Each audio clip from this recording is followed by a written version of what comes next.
2 Tesalonika pasal 1 ayat 1 seterusnya. Dari Paulus, Silvanus dan Timotius kepada jemaat orang-orang Tesalonika di dalam Allah Bapa kita dan di dalam Tuhan Yesus Kristus. Kasih karunia dan damai sejahtera dari Allah Bapa kita dan dari Tuhan Yesus Kristus menyertai kamu.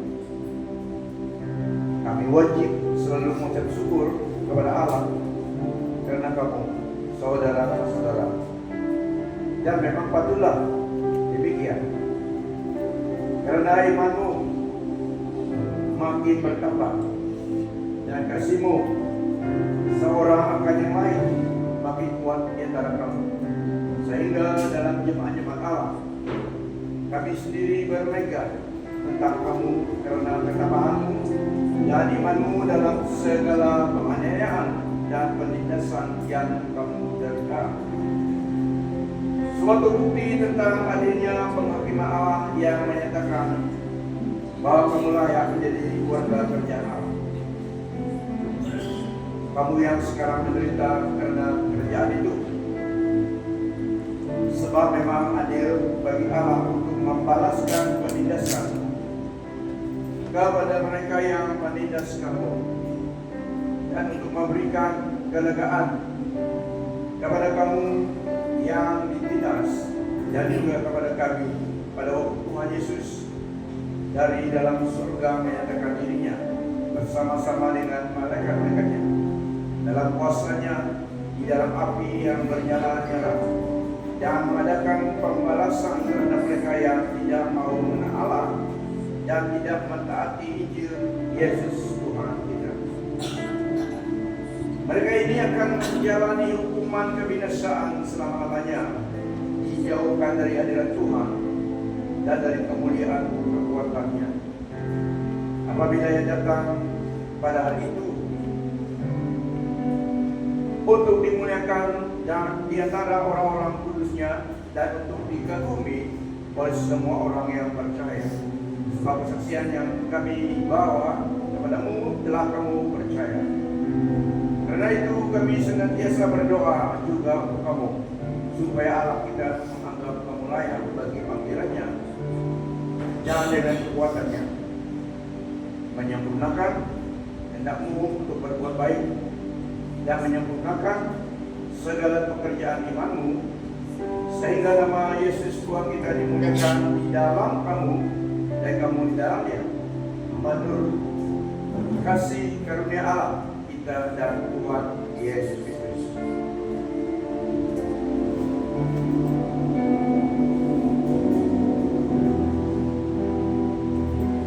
Dari ayat 1 sampai 2 adalah greeting daripada Paulus kepada jemaat Tuhan di sidang Tesalonika. Dari Paulus, Silvanus dan Timotius, mereka invoking karunia, greeting damai sejahtera daripada Allah Bapa dan Tuhan Yesus Kristus kepada jemaat Tuhan. Itu adalah cara orang-orang mengenal Tuhan, orang kudus memberkati satu sama yang lain dengan ucapan kata-kata anugerah dari Tuhan. Dari Paulus, Silvanus dan Timotius kepada jemaat orang-orang Tesalonika di dalam Allah Bapa kita dan di dalam Tuhan Yesus Kristus. Kasih karunia dan sejahtera dari Allah Bapa kita dan dari Tuhan Yesus Kristus menyertai kamu. Itu adalah ucapan memberkati, ya, invoking blessing terhadap satu sama yang lain. Pasti mereka menerima berkat itu. Karena kata-kata mengandungi kuasa, apalagi kata-kata yang mengandungi kebenaran firman Tuhan. So disertai dengan berkat dan kuasa Tuhan memberkati yang menerima itu. Kedua-dua menerima karena satu aliran dari satu subang. Mereka memberkati jemaat Tuhan di Tesalonika, mereka juga menerima berkat itu karena sumbernya daripada Allah. satu pelajaran bagi kita untuk berkata-kata yang baik bagi saudara-saudara kita. Ya, memberkati dan bukan untuk. Karena kita juga yang menerima apa yang kita ucapkan. When we release the blessing to others, it comes from us.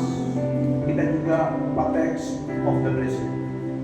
So itu ayat 1 sampai 2. Ayat 3 sampai 4 adalah ucapan syukur karena iman dan kasih mereka terhadap satu sama yang lain. Kami wajib selalu mengucap syukur kepada Allah karena kamu, saudara-saudara, dan memang patutlah demikian. Karena imanmu makin bertambah dan kasihmu seorang akan yang lain makin kuat di antara kamu.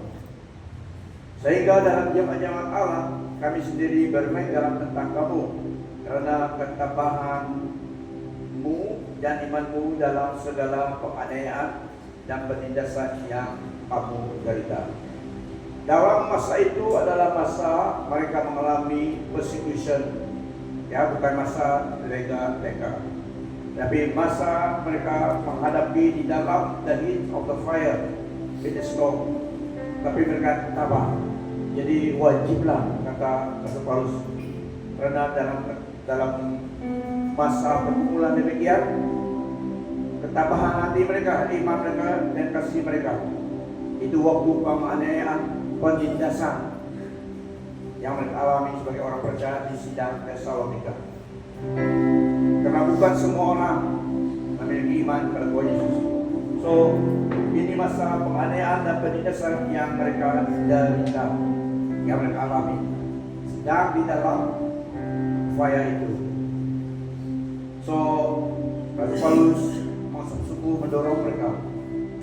Mereka juga terdorong karena ketabahan jemaat Tuhan di Tesalonika, meskipun di dalam penindasan, penganiayaan, hati mereka tetap tabah dan kasih mereka tetap tabah kepada Allah dan kepada sesama, saling mendorong satu sama lain. Kasih, iman dan kasih itu seiring jalan serta. Seiring itu jalan bersama kan. Walk together, faith and walk together. Jadi selalunya demikian. Kalau ada kasih, ada iman. Jadi kasih daripada Allah dan iman kepada Allah. Kasih daripada Allah, iman kepada Allah. Tidak dapat ada yang partnernya berbeda. Paulus juga katakan, can two walk together unless they agree. So di dalam ini mereka memiliki kasih dan iman, jalan bersama. Selalunya waktu ada pembangunan rohani, ada iman serta kasih. Itu komponen yang harus ada di dalam atmosfer Tuhan bekerja. Mengalahkan penindasan, mengalahkan cabaran yang mereka sedang alami, penganiayaan dan penindasan. Tetapi ada iman dan kasih Allah dalam hati mereka mengalahkan penindasan, penganiayaan itu. Memang ada, tetapi lebih daripada penindasan, penganiayaan itu, iman kasih mereka. Terus selalu ada partner dua partner ini, iman dan kasih. Saya ingat waktu masa dulu 1988 April 11 di Rawistan, waktu kerja timba camp, tapi ada di Rawistan. Kalau orang kerja timba jarang ke gereja, karena kita itu tidak boleh seperti jalan, harus minta cuti dan kalau lulus. So masa itu saya coba ikut pekerjaan di Rawistan. Kalau di timba camp, kalau tidak jaga kehidupan rohani, boleh mungkin begitu juga di lautan. Tetapi ada cara Tuhan menolong kita dimanapun kita berada, in every corner of the earth. Ada cara Tuhan. Pada masa itu kita boleh buat Bible Force Pentecost, tapi tidak sekarang. Tidak sekarang. Kalau buat Bible Force Pentecost di Queensland, dari Queensland, kamu isi, kirim, pakai manual semua. Letak stem, RM1 kah?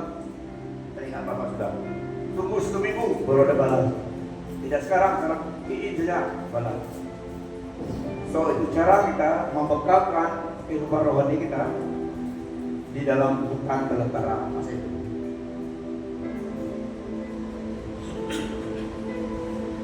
Dan itulah Erosa. Saya ikut pergi apa ya gerakan dalam hati, saya ikut pergi. So pada masa itu Tuhan membuat satu terobosan lawatan Tuhan, karismatik, gereja karismatik Kucing, Dr. Kobe Chung, khotbah baptism in the Holy Spirit. Itu tema waktu itu. Tuhan bekerja dengan memulihkan umatnya. Dan di situ ada iman, di situ ada kasih. Saya mengalami satu new horizon pada masa itu. Saya lihat semua orang untuk pakaian. Masa itu muda-mudi masa itu. Dan saya lihat kawan-kawan sana sini.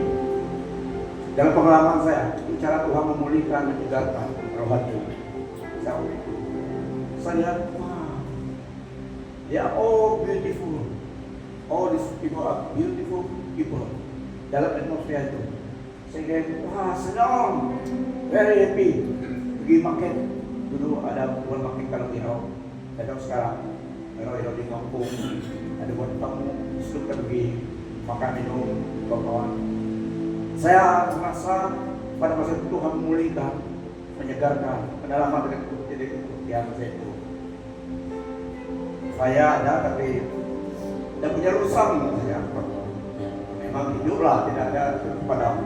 Tapi pada masa itu benyama, mulai benyama. Saya lihat semua orang dalam pengertian, muda-mudi dalam pengertian juga berjalan. Saya tanya, siapa mereka ini? Saya akan lihat orang strangers tapi very friendly, beautiful, awesome people dalam atmosfer itu.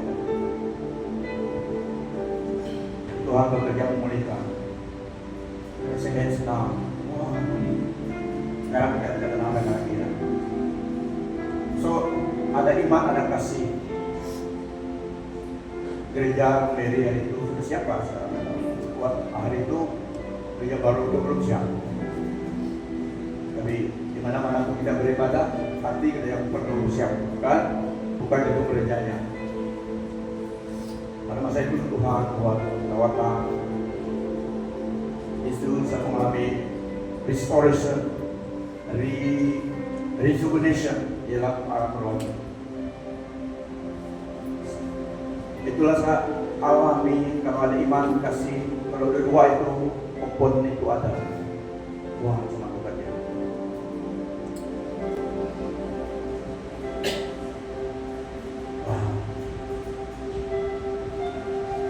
Pada masa itu ada ekspres, tidak ada full wheel, ekspres masih itu 1988. Susah kita mau pulang daripada masa itu. Ya, banyak kenalan, kawan dan atmosfer ada bagus sekali. Atmosfer rohani. Di dalam rumah juga makan dan itulah saya sendiri alami sahabat-sahabat. Di sini saya tulis dalam note saya, beautiful people of God. Sama saja kasih dan iman itu tandanya yang baik, atmosfer Tuhan dapat bekerja. Seperti dalam sidang Tesalonika, mereka mengalami penganiayaan, persecution, bukan masa tenang-tenang, tapi masa pergolakan, turbulence waters.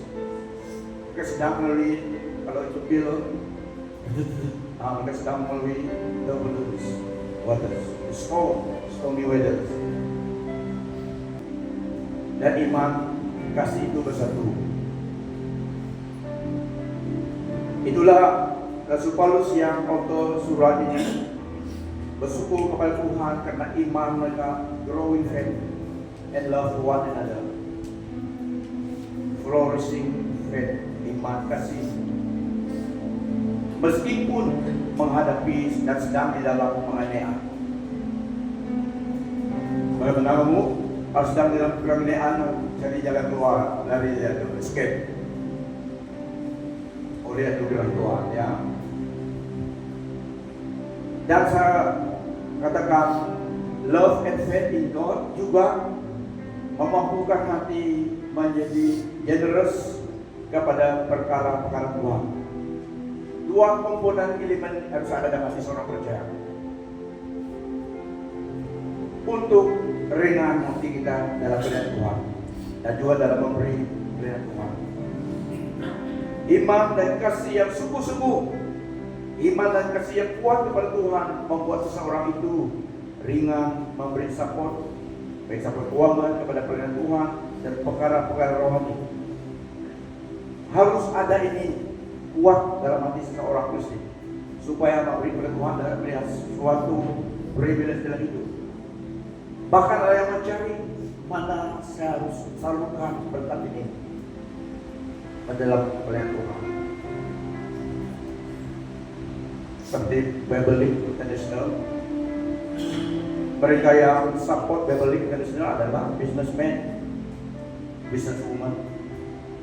Mereka tidak tahu siapa yang menerimanya, tapi pelayanan mereka yang mandat kepada Tuhan adalah support Bible free.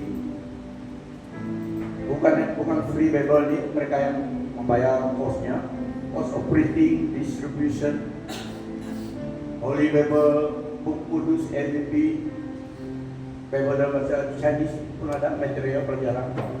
Semua material dalam pelayanan Tuhan itu in-cost, ada biayanya supaya dapat disebarkan, diedarkan kepada orang, supaya Injil itu disampaikan. So pelayanan mereka, meskipun kita tidak tahu mereka, tapi adalah mereka yang responsible, financial support, pastikan pelayanan itu jalan. Dari berapa tahun sudah mereka mungkin tidak hamba Tuhan dari aspek full time, tapi mereka adalah businesswoman yang melakukan pelayanan itu. Mereka lihat itu satu kesempatan peluang dalam pelayanan.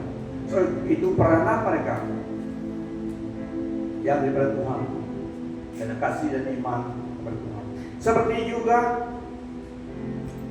seorang wanita dalam Alkitab yang membawa satu wangi yang mahal. Apa yang wangi yang termahal di Belia? Bukan Fromi lagi. Dulu Fromi, sekarang Fromi kuat punya. Dulu saya pakai Fromi, sekarang tidak kuat betul punya. Kabarnya sakit kalau mau yang kuat Fromi, dua kali sudah. Waktu di MS dulu, Fromi kena sedang dua harga dia untuk kecil. Populer dulu, tapi kuat. Saya pakai masuk kelas. Kuat juga waktu itu mau pakai katakan kamu pakai wangi apa lah? So apa yang wangi yang termahal yang pernah kamu beli? Itu mahal daripada itu ini. Ada harganya yang kita sebut banyak, berapa bulan lagi beli. Wanita ini kena kasihnya pada Tuhan Yesus. Itu saja yang ada pada dia. Dia tidak ada saving MEI. Pada masa itu, masa Alkitab tidak ada pakai MEI. Standard pun tidak ada. Tapi ada wangi dia. Alaska jar of perfume yang mahal. So cukup mahal. Dia ambil pergi kepada Tuhan Yesus, mengharungi, melipasi the crowds. Banyak orang, ramai orang. Dia manusia, rasakan dia seorang yang sederhana di dalam masyarakat, yang tidak baik statusnya, tapi hatinya, iman dan kasihnya kepada Tuhan itu yang memampukan dia melalui semua Farisi, Sadukis yang ada di situ. Dia pergi dengan tujuan untuk mengurapi kaki Yesus. Dia bawa hadiahnya yang mahal, wangi yang disimpan, mungkin disimpan untuk perkawinan, tapi tidak kawinnya, hanya pakai itu. Dia jumpa Tuhan Yesus, hatinya, imannya pada Tuhan Yesus sangat besar, sangat sungguh mengasihi. Yang bawa the best that belongs to her, the best that she owned in her life. All these years dia menyimpan, tapi masa yang tepat dalam hatinya dia bawa kepada Tuhan. Dia pecahkan di dalam dewan itu, punya wangi terus sampai ke ujung dari itu. Dia melakukan itu, ada yang salah nilai, salah menilai. Mereka kritik dia, especially Judas Iskariot. Kenapa memboros keuangan? Kenapa memboros itu wangi? Tahu dia keluarga mahal, baunya, perfume, yang fragrant memenuhi dewan itu. Kenapa memboros? Kata Judas. Seakan-akan dia concern, tapi sebenarnya tidak. Dapat dijual dan duit itu beri kepada orang miskin. Tuhan Yesus membela perempuan ini. Jangan ganggu dia. Dia telah melakukan yang terbaik padaku. Orang miskin kamu bila-bila kamu ada, tapi bukan semua bagi dia. Dia katakan, I am not always with you.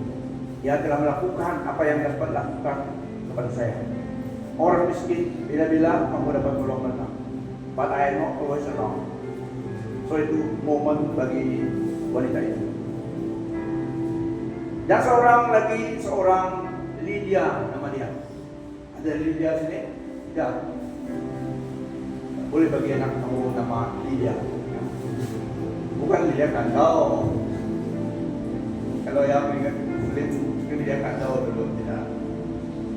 Dalam Alkitab itu Lydia orang Yahudi juga businesswoman yang dealing with purple clothes, linen, kain linen.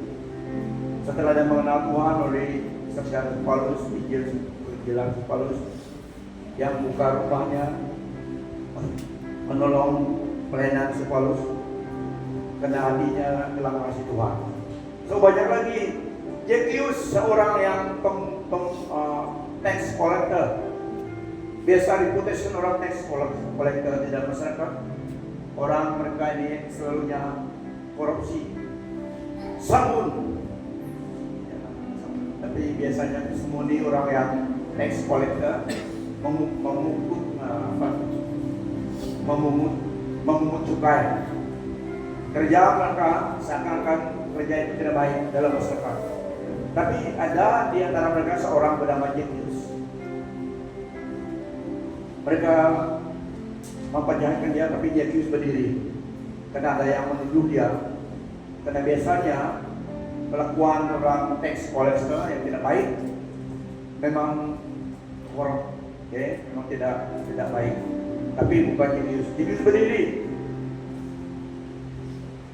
But Zacchaeus stood up. Ini dalam Lukas 19 ayat 8. Zacchaeus berdiri. Dia katakan, Tuhan, look Lord, here and now I give half of my possession to the poor. And if I have cheated anybody out of anything, I will pay back 4 times the amount. Tuhan, dia katakan, karena orang menuduh pekerjaan profesor tax collector, tapi dia berdiri. Mungkin orang lain melakukan itu, tapi saya tidak. Dia berdiri, Tuhan, selalunya saya memberi harta saya, hak of my, setengah possession saya, milik saya beri kepada orang miskin. Dan dia bilang, jika aku pernah cheated, membuyuk, menipu, cheated. Jika aku pernah cheated anybody out of anything, saya akan membayar 4 kali jumlah itu. Wow, orang baik.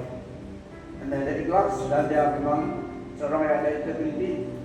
Saya akan membayar 4 kali. So kalau 100, dia bayar kali 400. Tapi dia berdiri itu integritinya. Kau Yesus katakan,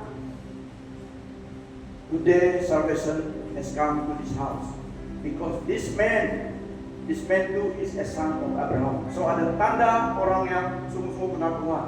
One of the signs generosity. Bisa dijadius. Yesus katakan, hari ini keselamatan akan datang kepada rumah ini karena orang ini juga adalah anak Abraham. So it always faith and love walk together. Jadi seorang yang kenal Tuhan dan generous dengan apa yang miliknya. Dan dalam Lukas 7 ayat 40 sampai 50 juga, waktu Tuhan Yesus diundang masuk dalam rumah Simon pada masa itu, Simon aja terus masuk saja. Datang seorang wanita, terus menyembah ke Yesus. Dan Simon seorang yang a very religious figure. Dia melihat, terus dia menghakimi dalam hatinya. So, Tuhan tahu, belum kita kata-kata apapun Tuhan lihat. Tuhan lihat dalam hati Simon.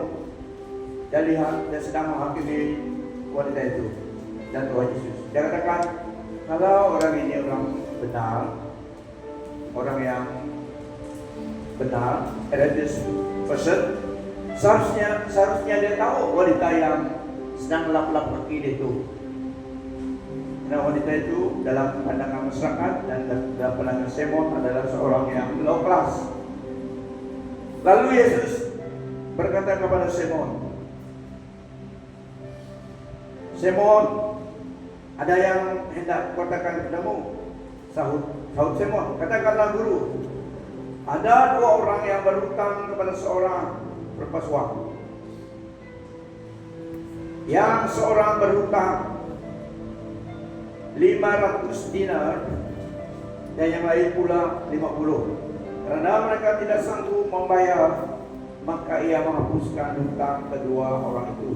Siapakah di antara mereka yang akan terlebih mengasihi dia?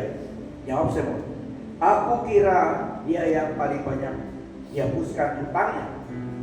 Kata Yesus kepadanya, betul pendapatmu itu. Dan sambil berpaling kepada perempuan itu, ia berkata kepada Simon, engkau lihat perempuan ini, aku masuk ke rumahmu, namun engkau tidak memberikan aku air untuk membasuh kakiku, tetapi dia membasahi kakiku dengan air mata dan menyekanya dengan rambutnya. Itu satu tradisi yang luhur di dalam masyarakat mereka. Sangat luhur, mulia dan very humble position. Engkau tidak mencium aku, tetapi sejak aku masuk dia tidak henti-hentinya mencium kakiku. Engkau tidak meminyak kepalaku dengan minyak, tetapi dia meminyaki kakiku dengan minyak wangi. Sebab itu aku berkata kepadamu, dosanya yang banyak itu telah diampuni, sebab ia telah banyak berbuat kasih. Tetapi orang yang sedikit diampuni, sedikit juga ia berbuat kasih. Lalu ia berkata kepada perempuan itu, dosamu telah diampuni. Dan mereka yang duduk makan bersama dia berpikir dalam hati mereka, siapakah ini sehingga ia dapat mengampuni dosa? Tapi Yesus berkata kepada perempuan itu, imanmu telah menyelamatkan engkau, pergilah dengan selamat. So perempuan itu dikata dengan Tuhan, terus ada perubahan. Ya, kasihnya kepada Tuhan sungguh-sungguh. Oleh karena kasihnya kepada Tuhan, dosanya diampuni kepada Tuhan Yesus. Itu evidennya dia sangat mengasihi Tuhan, dia beriman kepada Tuhan, dia melalui halangan halangan masyarakat yang mungkin akan mengutuk dia terus fokus kepada Tuhan. Sehingga dia berjaya bertemu dengan Tuhan dan melakukan tindakan imannya, kasihnya kepada dia. So yang kelima kita lihat dalam surah ini tadi adalah bukti adilnya pengadilan, bukti tentang adilnya penghakiman Allah. Nah, saudara-saudari kita lihat penganiayaan dan penindasan melanda mereka, namun iman mereka dikuatkan. Segala ini, ayat 5, segala ini bukti nyata penghakiman yang adil daripada Allah, supaya kamu dikira layak memasuki kerajaan Allah, yang untuknya kamu telah menderita. So, mereka menderita itu bukan karena dosa, tetapi karena kebaikan, karena iman kepada Tuhan. So, dalam hidup kita orang percaya, yang kita menghakimi orang dengan orang Kristen, orang percaya, kalau dia melalui cabaran hidupnya, mungkin dia dosa teruk. Tidak, jangan. Bukan karena dosa mereka melalui penganiayaan penindasan ini, bukan karena dosa mereka, tetapi karena nama Tuhan, karena iman pada Tuhan Yesus. So, jadi cepat meradang, cepat menghakimi saudara-saudari kita yang pada masa mereka melalui turbulence waters. Kita seharusnya menolong, ya. Jadi mereka ini sedang melalui penindasan, penganiayaan, bukan karena dosa. Susah dari hidup bukan karena dosa, tetapi karena iman melakukan yang baik. Iman mereka kepada Tuhan, kasih mereka kepada Tuhan pada masa itu. Dalam ayat 5, suatu bukti tentang adilnya penghakiman Allah, yang menyatakan bahwa kamu layak menjadi warga kerajaan Allah. Kamu yang sekarang menderita karena kerajaan itu. So, ada juga penderitaan, persecution, suffering because of the kingdom cause, karena kerajaan Allah, bukan karena dosa. Ayub melalui cabaran hidupnya bukan dia berdosa, tapi karena Allah yang di dalam perkara itu sebenarnya. Ayub tidak tahu. So, bukan tandanya seseorang telah meninggal Tuhan bukan berdosa apabila di dalam cabaran, tapi karena taatan mereka, karena iman mereka kepada Tuhan, pasti Tuhan menolong. Mereka ini mereka tetap teguh dalam iman mereka dan tidak menyangkal Tuhan, mereka tetap setia. So, dalam ayat 6-10 adalah pembalasan Allah dan kemuliaannya. Sebab memang adil bagi Allah untuk membalaskan penindasan kepada mereka yang menindas kamu, dan untuk memberikan kelegaan kepada kamu yang ditindas, dan juga kepada kami pada waktu Tuhan Yesus dari dalam surga menyatakan dirinya bersama-sama dengan mereka-nya dalam kuasanya di dalam api yang bernyala-nyala, dan mengadakan pembalasan terhadap mereka yang pertama yang tidak mau mengenal Allah, yang kedua dan yang mereka yang tidak mentaati Injil Tuhan Yesus Kristus. Mereka ini akan menjalani, ini baru dia hukumannya sebenarnya, penindasan dan hukuman yang adil kepada mereka yang tidak mengenal Allah dan yang tidak mentaati Injil Tuhan. Mereka ini akan menjalani hukuman kebinasaan selama-lamanya. Semua penindasan ataupun penganiayaan yang orang Kristen alami waktu di dunia ini adalah sementara saja, ya. Because of the kingdom cause, bukan karena dosa, tetapi semuanya sementara. Memang masa itu masa yang sukar, tetapi it will pass by also. Tetapi yang ini hukuman daripada Allah, pembalasan daripada Allah kepada orang yang tidak mau percaya kepada Dia dan tidak mengenal Dia dan yang tidak mentaati Injil adalah kamu. Mereka akan menjalani hukuman kebinasaan selama-lamanya, dijauhkan dari hadirat Tuhan dan dari kemuliaan kekuatannya. Apabila Ia datang pada hari itu untuk dimuliakan di antara orang-orang kudusnya dan untuk dikagumi oleh semua orang yang percaya, sebab kesaksian yang kami bawa kepadamu telah pun kamu percayai.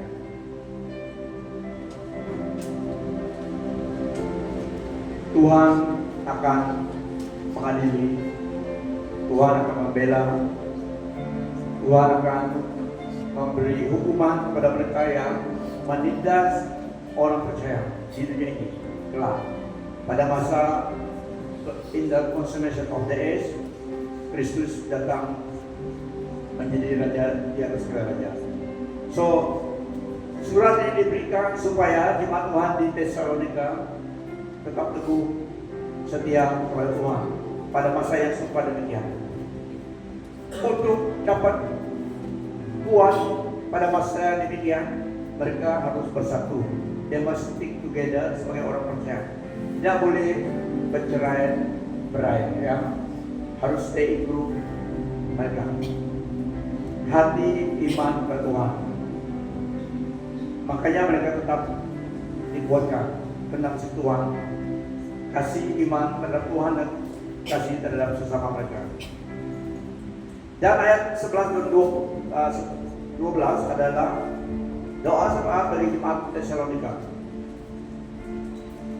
Karena itu kami senantiasa berdoa juga untuk kamu, supaya Allah tidak menganggap kamu, supaya Allah kita menganggap kamu layak bagi panggilannya, dan dengan kekuatannya menyempurnakan kehendakmu untuk berbuat baik dan menyempurnakan segala pekerjaan imanmu, sehingga nama Yesus Tuhan kita dimuliakan di dalam kamu dan kamu di dalam Dia, menurut kasih karunia Allah kita dan Tuhan Yesus Kristus.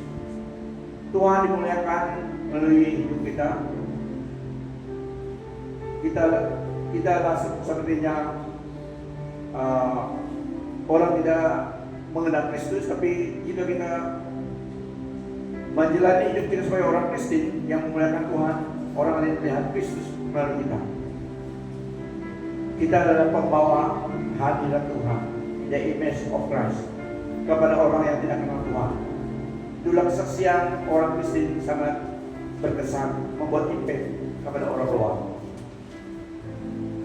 Sedar atau tidak sedar, jika kita menjalani satu kehidupan yang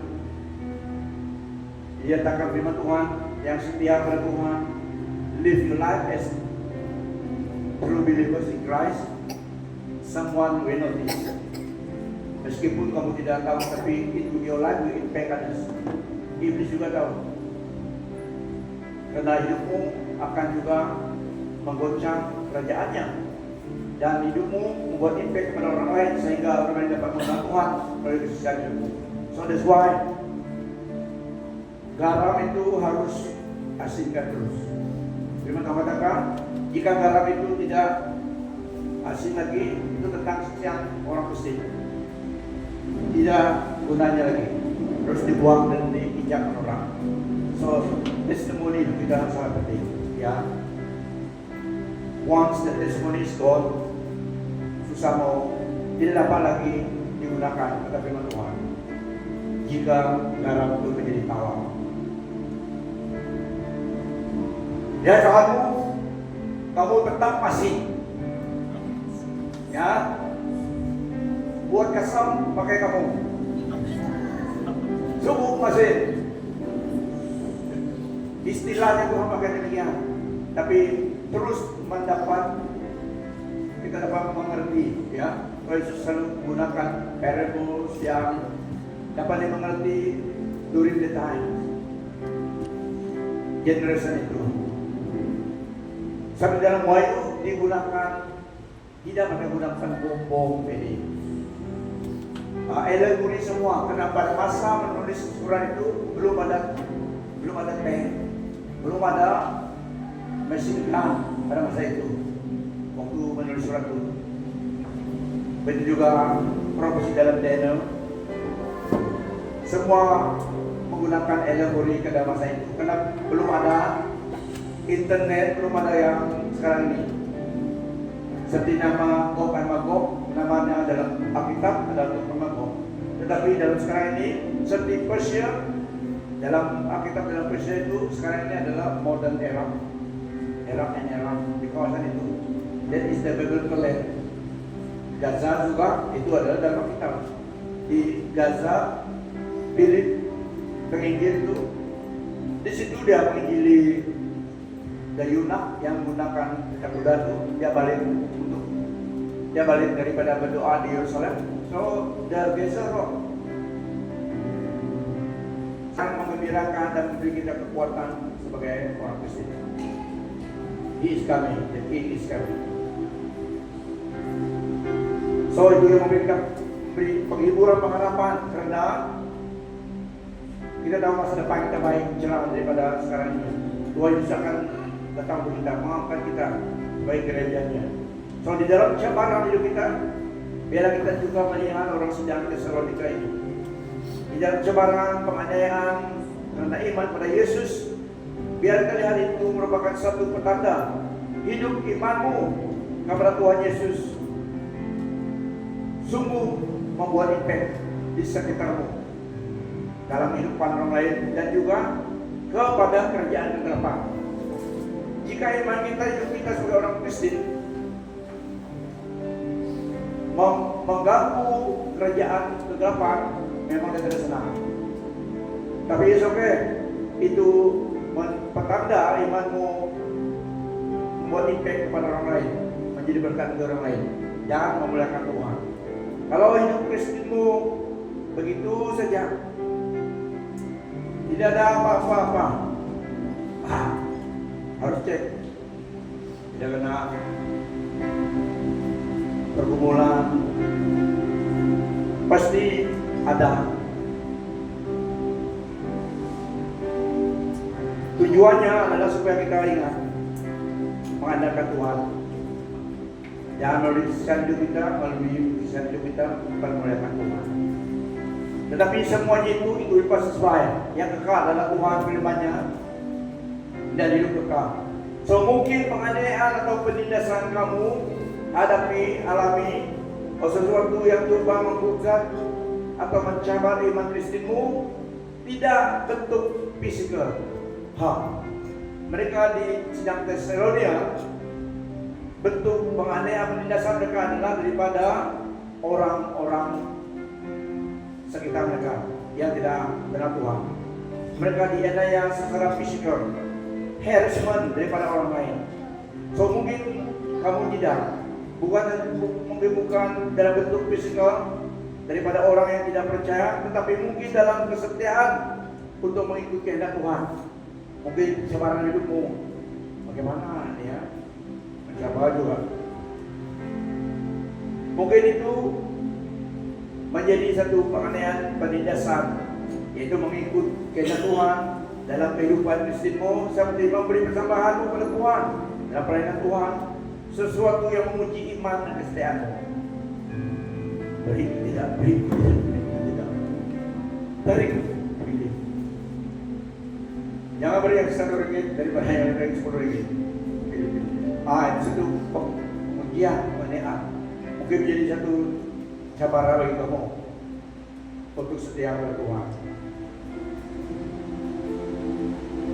Pandang kepada Kristus, kata firman Tuhan, Ibrani 12 ayat 2. Pandang kepada Tuhan Yesus Kristus, the author and finisher of our faith. Marilah kita melakukannya dengan mata yang tertuju pada Yesus, yang memimpin kita dalam iman dan yang membawa iman kita itu kepada kesempurnaan, yang dengan mengabaikan kehinaan tekun memikul salib, ganti sukacita yang disediakan bagi Dia, yang sekarang duduk di sebelah kanan takhta Allah. Ingatlah selalu akan Dia yang tekun menanggung bantahan yang hebat itu terhadap dirinya dari pihak orang-orang berdosa, supaya jangan kamu menjadi lemah dan putus asa. Di dalam hidup ini semua ada berbentuk penganiayaan, penindasan kepada kita, cabaran dalam hidup kita sebagai orang percaya. Baik orang yang tidak kenal Tuhan juga ada cabaran dalam hidupnya. Lebih lagi kita yang mau setia kepada Tuhan, memang ada saja cabaran yang bisa menindas iman kita, menggugat iman kita. Tetapi pandang pada Tuhan supaya kita dikuatkan, dihibur. Because at the end of the day semuanya akan berlalu. So saudara, ini surat kepada sidang Tesalonika yang sedang di dalam penindasan penganiayaan karena iman mereka kepada Tuhan. Tetapi yang membuat mereka tetap kuat dalam kasih mereka kepada Tuhan, iman mereka tetap kepada Tuhan. Mereka tahu Tuhan masih tetap yang memegang kuasa, yang tetap yang membuat keputusannya, Tuhan tetap yang berdaulat dalam semuanya. So untuk mereka tetap teguh, mereka tetap ada masa kasih Tuhan, iman mereka semakin teguh. So oleh karena kasih mereka kepada Tuhan, iman mereka kepada Tuhan yang sungguh kuat mengatasi penindasan penganiayaan tadi, mereka flourish dalam hidup mereka. Sehinggalah Rasul Paulus dan mereka menguji keteguhan iman mereka, meskipun melalui cabaran yang begitu hebat, tetapi semakin hebat kasih iman mereka kepada Tuhan. Mereka dapat mengatasi, overcome semua obstacle penganiayaan Kristen ini. Dan Tuhan dimuliakan di dalam hidup mereka dan di sekitar mereka. Amen. So itu satu sisi yang pasti juga akan berlalu semua penindasan itu. Yang Tuhan tuntut adalah kesetiaan. Hang on, hang on, hang on, because it will pass by. The sun will still shine. Beyond the clouds, the dark cloud, the sun is shining. Amen. So biar kita juga melalui pelajaran dalam pengalaman hidup orang Tesalonika, kita tetap pegang teguh iman kita. Is okay? Ya kawanku sebelah, are you good?